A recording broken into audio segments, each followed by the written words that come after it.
That was Michael Anthony, okay? 100% dedicated, never did anything to hurt those guys, and they tried to hurt him again and again and again. Behind Van Halen's explosive riffs, wild stage antics, and headline-making feuds, one man held it all together, quietly, powerfully, and with more sacrifice than fans ever knew. But his journey wasn't just about bass lines and backing vocals. It was about loyalty tested, credits lost, and a betrayal discovered not with a phone call, but on the internet. In this untold chapter of rock history, you'll learn how Chapter 2, early musical foundation Michael Anthony's low-end rhythm carried the band, even when the spotlight never turned his way. One moment in particular changed everything, and it didn't happen on stage. Brace yourself, because what's coming might completely rewrite your view of Van Halen. Early musical foundation Michael Anthony's younger days were shaped by a deep connection to music through his family, particularly his father, Walter Sobolewski, who played the trumpet. Walter's musical background left a strong impression on young Michael, who would often hear his father practicing and performing.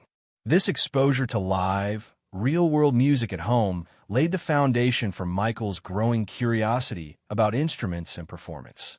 As a child, Anthony followed in his father's footsteps by learning to play the trumpet. He developed a genuine interest in music during his school years, participating in various music programs.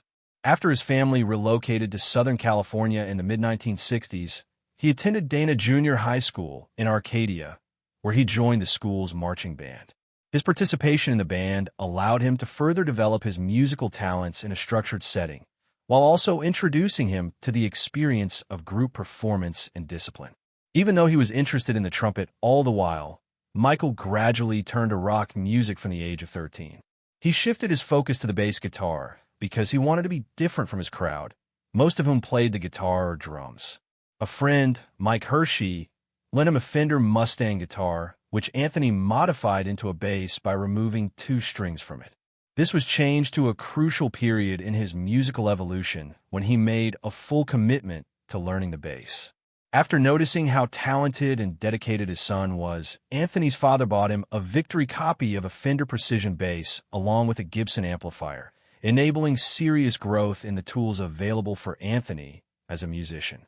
Anthony was shaped early in playing bass by his adulation for such great bassists as Jack Bruce of the Cream, John Paul Jones of Led Zeppelin, and Harvey Brooks of Electric Flag. While he was a naturally left-handed person, he learned how to play with his right hand, a skill that was his sole identification and displayed its flexibility. Such early influences and his consistent practice enabled him to have a strong technical foundation and a musical ear, which became quite essential during the later Van Halen era. Just as his skills were sharpening, fate tuned its strings for a collaboration that would change rock history. From Snake to Van Halen Chapter 3. Snake and Mammoth during the early 1970s. Michael Anthony immersed himself in the Southern California music scene, performing with several local bands before settling into one that became especially important, Snake. The group was a power trio that blended hard rock with blues influences, and Anthony played bass while also taking on lead vocal duties. Snake mostly played cover songs from popular rock acts, but also experimented with original material, giving Anthony a platform to hone his performance skills in front of live audiences. The band frequently played school dances, local festivals, and clubs, gaining a modest following in the Pasadena and Arcadia areas. It was during this period that Anthony's musical ambitions began to crystallize, and he grew increasingly determined to pursue music as a career. The local music circuit in the San Gabriel Valley proved to be a vital networking hub, and it wasn't long before Snake crossed paths with another up-and-coming band known as Mammoth, which featured brothers Alex and Eddie Van Halen. The two bands sometimes played the same venues, and on one occasion, Snake opened for Mammoth at Pasadena High School. That night, Mammoth's public address system malfunctioned, and Anthony offered to let them use Snake's equipment so the show could continue. This generous and professional gesture left a strong impression on the Van Halen brothers, and it planted the seed for what would later become a life-changing collaboration. Around that time, Mammoth was at a crossroads as well, what with major changes happening internally. Their bassist Mark Stone had just departed from the group, and now there was an empty slot in the band. Eddie and Alex Van Halen remembered Anthony from earlier shows and decided to invite him to a jam session to see if there was musical chemistry. The session, which reportedly took place in a garage, ended with what the brothers had hoped. At this point, Anthony proved that his energetic bass style and powerful backing vocals were exactly what they had sought as a band. His ability to lock into the rhythm and bring vocal harmony thereby added a new dimension to the group's sound. Wasting no time, the Van Halen brothers wasted little time in inducting him to the band as their new bassist after being very impressed with the synergy. Shortly after this, yet another major shift could be said to have taken place in the group by changing its name from Mammoth to Van Halen.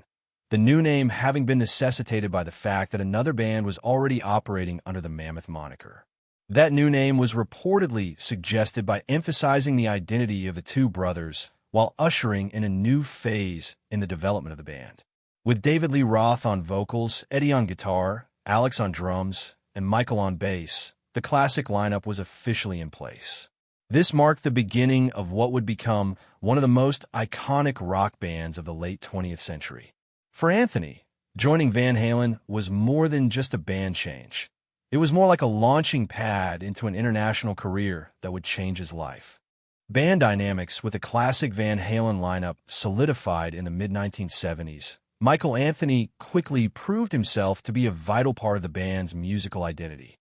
As the band began performing across the Los Angeles club circuit, particularly at iconic venues like Gazzuri's and the Whiskey A Go Go, Anthony's onstage energy and vocal harmony stood out.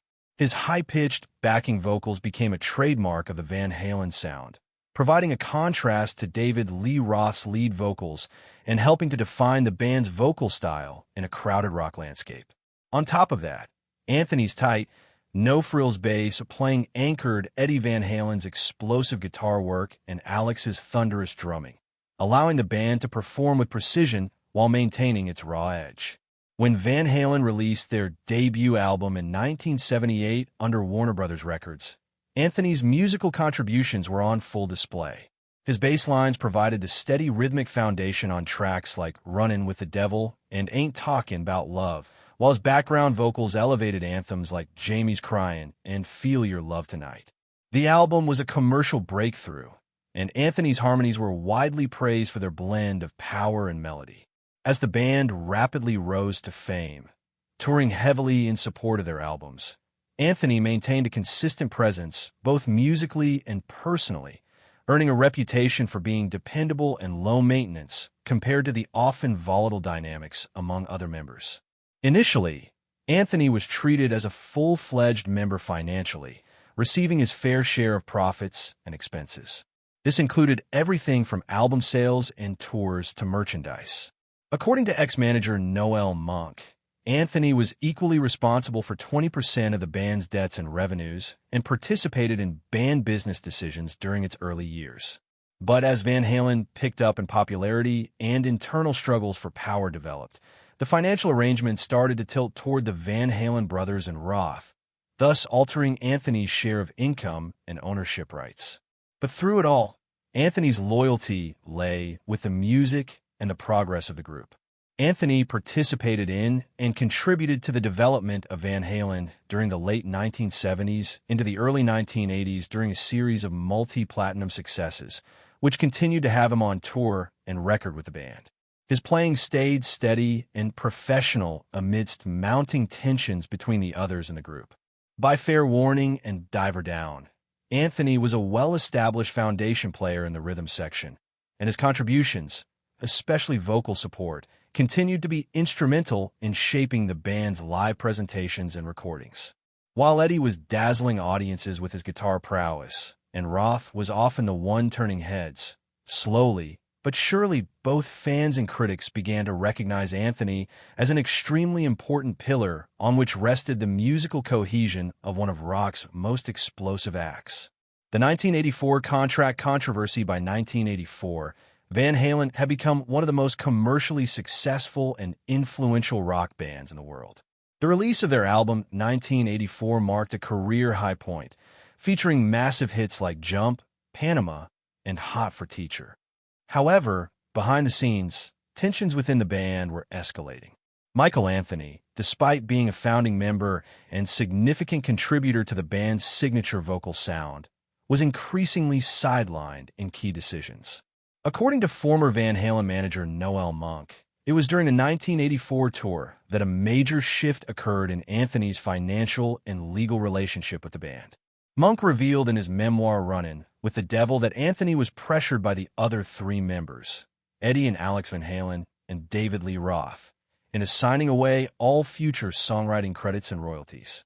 The circumstances surrounding this decision were controversial. Monk claimed that Anthony was presented with the agreement backstage just hours before a concert, and all three of his bandmates stood over him while he signed the documents. The contract was retroactive, meaning Anthony also forfeited credit and revenue from the 1984 album itself, despite contributing musically and vocally. This moment represented a pivotal power shift within the band, as Anthony transitioned from being an equal partner to a contracted performer with no stake in the group's intellectual property. While Monk insisted he would have advised against signing had he known in time, Anthony went through with it, reportedly to avoid confrontation or jeopardizing the tour. The devastating results, as far as the finances were concerned, lasted a long time. By signing away his rights to the band, millions in potential earnings were lost by Anthony from future licensing agreements and greatest hits albums and reissues that included songs he helped produce. Most particularly, 1984 went on to sell over 10 million copies in the U.S. alone and is one of the most lucrative records for the band. For decades henceforth, Anthony would see his share of nowhere with respect to songwriting credits, detracting from his royalties and, more importantly, his legacy as a rightful contributor. For the next few years, he remained in the band on tour as well as in the studio, but the reduced stature found him increasingly vulnerable while facing future disputes and changes in the lineup. That arrangement was unjust. However, Anthony said nothing for years. He held himself with professionalism and refrained from publicly criticizing his bandmates. Eventually, Anthony spoke about the incident during interviews and fan Q&As, confirming that he signed away his rights under duress. He lamented how the whole affair unfolded, but stressed that saving the band, the one thing he wanted most, was what drove him through it. To play music was all he desired. The 1984 contract fight became a poster child for the internal power struggles of Van Halen and ranks among the starkest examples in the music industry of how creative and financial control can be wrested from principal players. Chapter 5. Eddie Van Halen's criticism in the years following Van Halen's commercial peak. Michael Anthony began to experience a noticeable shift in how his contributions to the band were publicly recognized, particularly by Eddie Van Halen.